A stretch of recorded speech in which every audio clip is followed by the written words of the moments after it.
우리 집은 돈이 없어서 안 돼. 어. 돈이 많이 들어서 너가 이렇게 하면은 물어줘야 돼서 안 돼. 이렇게 얘기하시는 분들 있거든. 아, 무슨 뜻인지 알겠는데, 그치. 근데 그거는 별로 좋지 않아.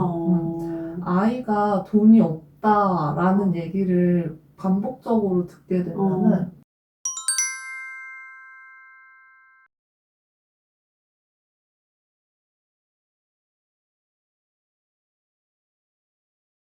아니면은 이런 상황 있잖아. 사실 카페나 이런 데 갔을 때 혼자 뛰어다닌다거나 아니면은 막 다른 사람 의자를 막 갖고 흔들다거나 지금도 벌써 그래서 내가 막 많이 못하게 하거든.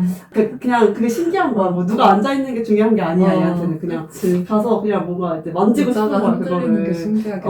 그래서 아니면 편의점 밖에 있는 그런 이제 그런 그 테이블 같은 거를 막 가서 막 하고 싶어 할 때가 있어. 어쨌든 이것도 남을 피해 주는 행동이긴 하지만 이걸 어떻게 또 더 잘 얘기를 해주면 좋을지. 일단 태인이 시기에는 그냥 안 된다고 하고 데려와서 요거 만져보라고 다른 데에 관심을 유도하는 게 맞고 그땐 당연히 그럴 수 있거든. 그러니까 그냥 죄송하다고 너가 대신 사과하는 모습을 보인다거나 그 정도면 될 것 같아.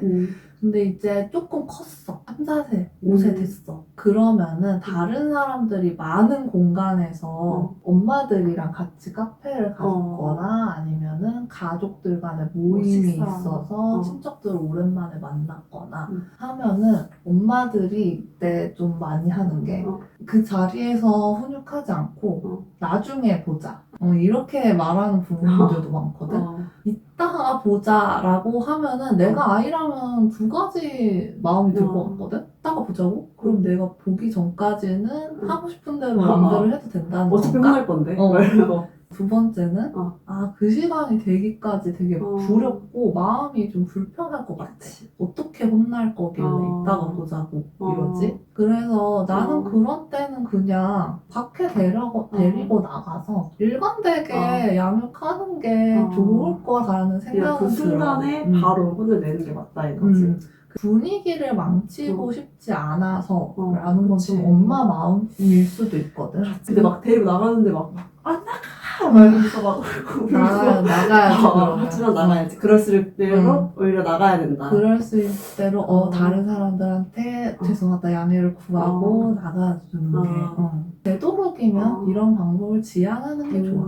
내가 말하는 게 다 바이블은 아니거든. 아이 기질이나 성격적인 특성이라던가 그런 거에 따라서 양육 방식은 좀 기본적인 베이직한 중심은 좀 지키되 유연하게 하는 것도 필요해. 꼭 이렇게 뭐 오늘 얘기한 대로 꼭 이렇게 따라서 하는 게 아니라 아기의 그런 기질이나 뭔가 이런 거에 따라서 조금 본인만의 방법이 또 있을 거야. 어머님들도.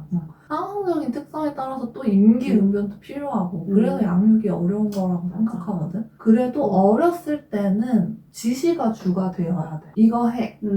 그건 안 되는 거야. 이렇게 해야 돼. 이런 식으로 지시가 주가 돼야 되고 뭐뭐 해볼까? 뭐뭐 하자.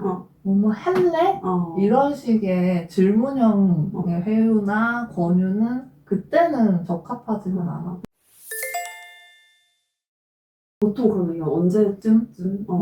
초등학교 고학년 정도 되면은 사춘기가 될수록 아이도 이제 자율성이 생기고 살면서 이거는 조금 아니다 싶은 것들을 스스로 깨닫게 돼야 되는 것도 있거든. 그때는 아이의 선택을 존중해 주는 것도 필요하기도 하고 권유라든지 논리적으로 이때는 또 설명해 주는 것도 필요해. 그때는 이제 그 말귀를 훨씬 잘 알아들을 때니까 왜 안 되는지 다른 사람들은 이렇게 생각할 수도 있다 라는 다른 사람의 평가나 시선도 어느 정도는 알려줘야 되고 그런데 아직 어릴 때는 지시가 우선이 돼야 돼. 그러니까 사실 막 그런 고민도 많이 되거든요. 그러니까 예를 들어 친구 같은 엄마 아빠가 되고 싶어요. 뭔가 이런 사람들이 많잖아. 그러니까 한동안 또 그게 분위기도 했었고 맞아. 얼마 전에 유에서 유퀴즈였나 봐 봤던 건데 근데 부모는 권위가 이제 있어야 된다 이렇게 조선민님 분이 있었다고 봤던 것 같아요. 그래서 또 아까 그 얘기했듯이 뭔가 그런 지시와 비슷한 맥락인가? 이런 생각이 들기도 하다. 조선민님일 거야. 내가 되게 좋아하는 분이시거든. 그분도 임상심리 전문가인데 아. 그분이 말하는 게 나는 지금 필요한 양육이라고 생각해. 아. 지시를 하는 게 맞고 아닌 건 아니라고 말하는 게 어. 맞고 그리고 친구 같은 부모보다는 그분이 얘기하셨던 게 우리 엄마는 조금 무섭지만 그래도 사랑해요. 아이가 받아들이는 게 좋다고 하더라고. 나는 조금 무섭다는 거는 권위라고 생각하거든? 공포 이런 게 아니라.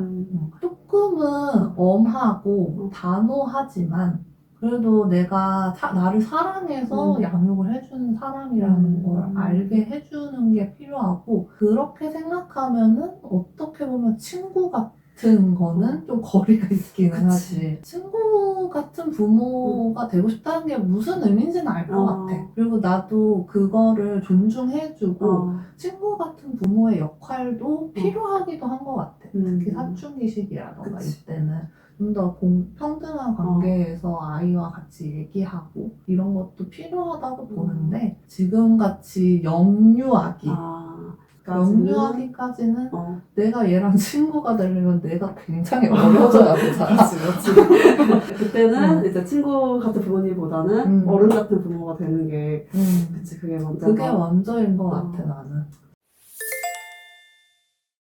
양육할 때 뭐 이런 거는 좀 지켜주면 좋다 하는 거를 몇 가지 말씀드리면은 안돼 같은 말을 할 만한 상황을 애초에 만들지 않는 게 필요하기도 해. 그러니까 위험한 상황을 만들지 않는 거지. 그 태인이가 서기 시작하면서 너가 콘센트 구멍을 막아놓는다거나 싹 다 막아야지. 서랍장 그거 벨트 채운다거나 안전벨트 채운다거나 그런 거 했잖아. 그런 것처럼 위험한 물건이 아이 손에 닿지 않게 미리 예방을 해놓는다거나 좀 치워놓는다거나 이런 식으로 하면은 안 된다는 말을 할 일이 없겠지. 그리고 장거리 운전을 할 때나 이럴 때도 뭐 가능하면은 아이와 함께 뒷좌석에 탈 수 있는 사람을 구한다거나 장거리 운전하기 전에는 욕조에서 물놀이를 엄청 시킨대. 술 많이 빼는 아는 의사 선생님이 얘기해 주시는데 물놀이를 한 1시간을 시켜서 그 다음에는 물놀이 하면은 체력 엄청 떨어지잖아. 그 다음에 차에서는 자게 하는 거. 이렇게 친정이나 시댁 갈 때 쓰는 방법이라고 하시더라고. 이렇게 하면은 내가 아이를 안 된다고 말하거나 아이가 우는데 무시해야 된다거나 이런 상황이 애초에 발생하지 않을 수 있잖아. 그렇게 만드는 예방책을 생각하는 것도 나의 양육 중에 하나라고 봐서 지켜주면 좋기는 할 것 같아. 그리고 양육의 기본이라고 해서 firm and warm 이거 얘기 firm and warm이요? firm and warm 얘기하거든. 그게 단호하지만 따뜻한 양육이 필요하다라고 전문가들은 말을 하는데 그래서 너가 한 행동은 잘못된 거지만 나는 너를 사랑하기 때문에 지적하는 거야. 이런 메시지가 나는 양육을 할 때 좀 담겨 있어야 되는 것 같아. 그런 건 어쨌든 어쨌든 우리가 화를 낸다고 애한테 뭔가 그런 얘기를 하거나 그럴 때 어쨌든 이게 내 감정의 우선해서가 아니라 좀 그런 사랑과 그런 애정의 기반을 두고 좀 그렇게 얘기를 해야 된다는 거지. 하는 게 필요하겠지. 그리고 다음에가 모델링 앤 리스펙 이라고 하거든. 이걸 할 수 있는 양육을 해야 되는데 모델링은 모방 그리고 리스펙은 존경이잖아. 모방과 존경이 가능한 유아가 좀 필요하다고 해. 예를 들면 죄송합니다, 감사합니다 이런 표현을 부모가 먼저 하는 걸 보여주면 아이도 크면서 모방을 하거든. 그래서 그 적재적소에 어떤 말을 사람들과 살아갈 때 해야 되는지를 엄마나 아빠가 모델링하면서 보여주는 것도 필요하고 그리고 존경과 관련된 거는 권위잖아.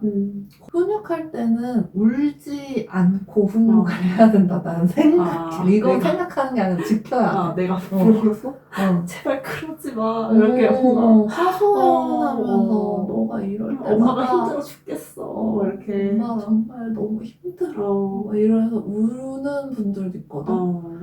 근데 울게 되면은 특히 문제 행동이 좀 과한 애들이라거나 아직 공감 능력이 잘 발달되지 않은 아이들 같은 경우에는 나보다 힘이 약한 것 같네? 왜 울지? 이러면서 파워 게임으로 갈 수 있어, 그때부터. 훈육이 중점이 돼야 되는데. 그래서 울게 되면은 문제 행동이 특히 많은 아이들은 권위를 상실하면서 양육이 힘들어지는 경우가 많아.